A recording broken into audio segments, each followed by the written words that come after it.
Hello mga chers! Naniniwala ba kayong kahit sa slow learners pwedeng i-develop ang critical at creative thinking at pati na ang higher order thinking skills o HOTS? Aba titingnan natin ngayon yan sa ating episode 3 ng PMES Objectives for Teachers ngayong school year 2025-2026. Nandito na tayo sa PPST Indicator 1.5.2.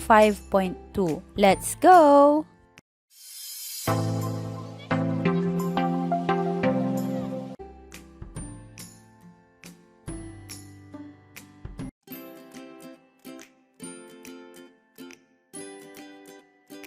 Nandito nga tayo sa PPST Indicator 1.5.2, applied a range of teaching strategies to develop critical and creative thinking as well as other higher order thinking skills. Bilang mga guro, araw-araw sana tayong pumapasok sa klase na may malinaw na hangarin, gawing makabuluhan at may saysay ang pagkatuto ng bawat mag-aaral. Hindi sapat na sila ay nakikinig lamang ng aralin, nakakapagsulat ng sagot, o nakakapasa sa pagsusulit. Ang tunay na tanong ay, nakakapag-isip ba ang ating mga mag-aaral? Nakakapag-analisa ba sila? Nakakalikha ba sila ng sariling ideya at solusyon? Kung titingnan natin ang isang ilustrasyon ng guro na nagtuturo sa harap ng klase, maaaring itanong natin, ang guro ba ay simpleng naglalahad lamang ng impormasyon o tunay na nagfa-facilitate ng critical at creative thinking? Ito ang diwa ng PPST Indicator 1.5.2. Ang indicator na ito ay hindi lamang tungkol sa ano ang itinuturo natin, kundi paano natin itinuturo ang aralin. Layunin nitong matiyak na ang mga guro ay gumagamit ng iba't ibang teaching strategies upang malinang hindi lamang ang memorya ng mga mag-aaral, kundi ang kanilang pag-iisip. Sa maikling salita, mas maraming oras dapat ang nakalaan para sa pagsasalita o pagbabahagi ng mga mag-aaral at hindi ang pagsasalita palagi ng guro kung saan tila minamanipula na niya ang buong learning time. Always be learner-centered. Bakit mahalaga ang PPST 1.5.2? Higit pa sa pagpapakabisan ng facts at impormasyon, nais nating ang mga mag-aaral ay marunong mag-analisa ng problema, tumimbang ng mga pagpipilian at lumikha ng makabuluhang solusyon. Magiging posible lamang ito kung ang silid-aralan ay nagiging isang thinking environment, isang lugar kung saan ligtas ang magtanong, pinapahalagahan ang ideya, at hinahamon ang isipan ng mga mag-aaral. Kung gayon, ang guro ay hindi lamang tagapagsalita, kundi tagapagdisenyo ng karanasan sa pagkatuto. Narito ang mga key concepts ng objective na to. Upang mas maunawaan ang indicator na ito, mahalagang malinaw sa atin ang mga sumusunod na key concepts: teaching strategies, creative thinking skills, critical thinking skills, at higher order thinking skills o HOTS. Dito muna tayo sa una, teaching strategies. Ang teaching strategies ay tumutukoy sa kabuuang paraan ng pagtuturo ng guro. Ang mga estruktura, pamamaraan, teknik at prosesong ginagamit upang matulungan ang mga mag-aaral na matuto. Hindi lamang ito tungkol sa lecture o discussion. Kabilang dito ang paraan ng pagtatanong, uri ng gawain, antas ng hamon sa mga task, at kung paano hinihikayat ang mga learners na mag-isip. Ang isang epektibong guro ay marunong magpalit-palit ng estratehiya depende sa layunin ng aralin at pangangailangan ng mga learners. Lagi nating tandaan na walang iisang estratehiya na angkop sa lahat ng aralin.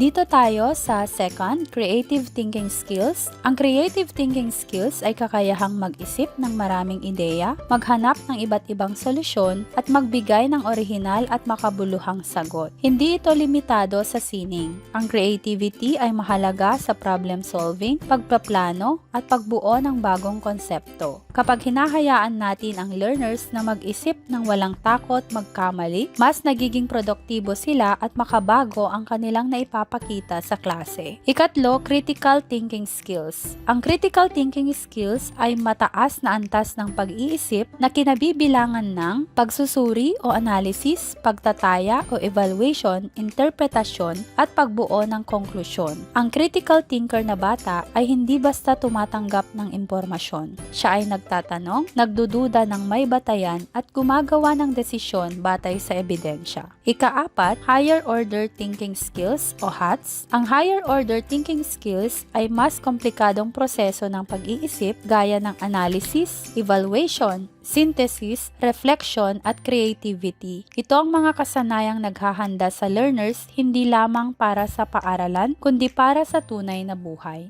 Dito tayo sa reflection on current practice. Bilang mga guro, mahalagang suriin ang sarili nating practices. Isaalang-alang natin ang iba't ibang karanasan ng ating mga mag-aaral, kanilang pamilya, kultura at panlipunang pinanggagalingan. Kapag ang mga gawain sa klase ay nagbibigay ng pagkakataong mag-analisa, mag-explore at lumikha ng mga bagong ideya, mas nagiging aktibo at makabuluhan ang pagkatuto. Kapag ang learners ay hinahamon natin na mag-isip na lampas sa kanilang limitasyon, mas lumalawak din ang kanilang imahinasyon at mas nag-iisip sila ng malalim. Tingnan natin ang comparison of teaching practices dito. Isaalang-alang natin ang dalawang guro na nagtuturo ng parehong paksa. Si Teacher A ay gumagamit ng traditional na lecture, ang guro ang sentro ng kaalaman, at ang learners ay pasibong tagatanggap ng impormasyon. Si Teacher B naman gumagamit ng guided inquiry, naglalatag ng problem-based activities, hinihikayat ang learners na mag-eksperimento, magtanong at magbahagi ng ideya. May extension activity pa kung saan ang learners ay lumilikha at nag-a-apply ng natutunan. Makikita natin na si Teacher B ay mas epektibong nakapagpapaunlad ng critical, creative at higher order thinking skills. Tingnan naman natin ang development through problem-based learning o PBL. Ang problem-based learning ay isang estratehiyang maaaring gamitin sa lahat ng asignatura at antas. Gumagamit ito ng tunay na problema sa buhay upang mapaunlad ang pag-unawa sa konsepto, malinang ang critical thinking, mapahusay ang problem solving at communication skills, at mahubog ang kolaborasyon at lifelong learning. Paano isinasagawa ang PBL? Una, tukuyin ang malinaw na learning goal. Ikalawa, magbigay ng real-world context ng aralin. Ikatlo, magdisenyo ng open-ended problems or questions. Ikaapat, tukuyin ang mga tanong, resources at output. Ikalima, suriin ang performance at magbigay ng makabuluhang feedback. Dito naman sa development through effective questioning. Ang effective questioning ay isang makapangyarihang kasangkapan sa paghubog ng thinking skills. Mula sa low-level questions para sa recall, divergent questions para sa understanding at transfer, at higher-level questions para sa analysis, evaluation, at creativity. Mahalaga na alam ng guro ang layunin ng bawat tanong at ang antas ng pag-iisip na nais linangin sa mga tanong. Usually, ang ginagawa ko para sa effective questioning, nagsisimula ako sa low-level questions hanggang sa pinakamataas. So, ang basic na bilang ng tanong na binibigay ko para sa isang reading text dahil isa akong language teacher ay usually 3 hanggang 5. So 3 para meron akong easy, average at isang difficult question. Usually yung difficult question ang ipinapasagot ko sa mga fast learners para mas ma-challenge silang mag-isip. Sa ibang learners naman, ina-encourage ko sila na sagutin ang easy at average question. Nang sa gayon, magkaroon din ng differentiation ang level ng kanilang sinasagot sa klase. Para kahit sila man ay mahina, nagkakaroon sila ng pagkakataon na mag-isip at magtagumpay sa pagsagot sa mga tanong.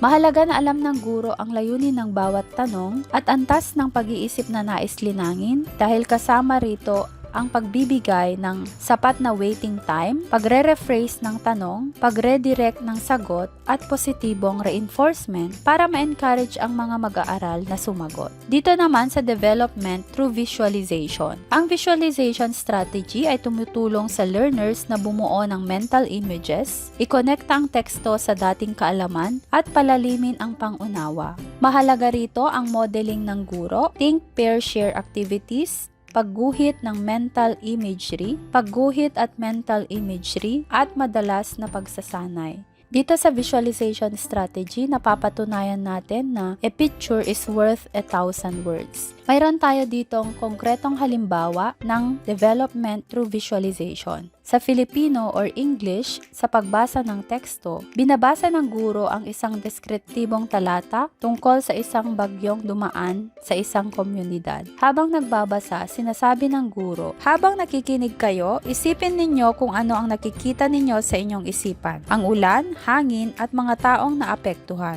Pagkatapos, ipinapapikit ng guro ang mga mata ng mag-aaral, pinapaguhit din sila ng larawang nabuo sa kanilang isipan at ipinapapartner sila at ginagamit ang think, pair, share upang maikwento ang kanilang visualization. Dito nalinang ang comprehension, imagination at pagpapahayag ng ideya. Dito sa ikalawang halimbawa, sa science, mga proseso na hindi nakikita. Sa aralin tungkol sa water cycle, ipinapalarawan ng guro ang proseso ng evaporation at condensation. Pinag-iisip ang learners kung paano umaakyat ang tubig bilang singaw. Ipinapagawa ang isang simpleng drawing ng proseso at ipinapaliwanag ng learners ang kanilang drawing sa klase. Nalilinang dito ang conceptual understanding at scientific thinking. Meron pang isang estratehiya na tinatawag na PMI strategy. Ang plus-minus interesting or PMI ay isang estratehiya na tumutulong sa learners na suriin ang isang sitwasyon mula sa iba't ibang perspektiba, mag-organisa ng ideya at makagawa ng balanseng desisyon. Narito ang konkretong halimbawa ng PMI strategy. Sa araling panlipunan, isyung panlipunan, ang paksa, online learning sa panahon ng kalamidad. Hinahati ng guro ang papel ng learners sa tatlong bahagi, plus, minus, interesting. Narito ang halimbawa ng pwede nilang maisip na sagot sa plus, nakakapag-aral kahit nasa bahay, may access sa online resources. Sa minus naman, maaari nilang maisagot, walang internet ang iba, mahirap mag-focus sa bahay. At sa interesting, natututong gumamit ng bagong teknolohiya, mas nagiging independent ang ilang learners. Pagkatapos, hinihingan sila ng konklusyon batay sa kanilang PMI analysis. Dito, nalilinang ang critical thinking, evaluation at decision making. Panghuli, development through RAF strategy. Ang RAF ay role, audience, format, topic. Ito ay estratehiya na nagpapalalim ng pangunawa, nagpapalawak ng creativity, at nagbibigay ng authentic na konteksto sa pagsulat at pagpapahayag. Halimbawa, sa English o Filipino, pagsulat, role, isang batang apektado ng baha, audience, lokal na opisyal, format, liham, topic, panawagan para sa maayos na disaster preparedness. Pinapagawa ang learners ng liham batay sa kanilang role at audience. Nalilinang dito ang empathy, creativity, critical thinking, and written communication. Isa pang halimbawa sa science, environmental awareness, role, kalikasan, audience, mga tao, format, spoken word poetry or poster, spoken word poem or poster, topic, pangangalaga sa kapaligiran. Ang learners ay gumagamit ng malikhaing paraan upang ipahayag ang mensahe. Panghuling halimbawa, sa araling panlipunan naman, historical perspective, role, isang bayani, audience, kabataang Pilipino, format, talumpati, at topic, kahalagahan ng pagmamahal sa bayan. Nalilinang dito ang historical understanding, perspective taking at higher order thinking skills. Panghuli, masasabi natin na ang PPST 1.5.2 ay paalala sa atin na ang ating mga mag-aaral ay likas na nag-iisip at malikhain. Ang ating tungkulin bilang guro ay hindi punuin ang kanilang isip, kundi palayain ang pag-iisip at may ibahagi nila ito sa karamihan. Kapag tayo gumagamit ng iba't ibang teaching strategies, nagtatanong ng makabuluhan at hinahamon ang mga mag-aaral na mag-isip, ang pagkatuto nila ay mas nagiging malalim, totoo at pangmatagalan at natututo sila tungkol sa tunay na buhay. At dito na nagtatapos ang ating episode 3 para sa PPST 1.5.2.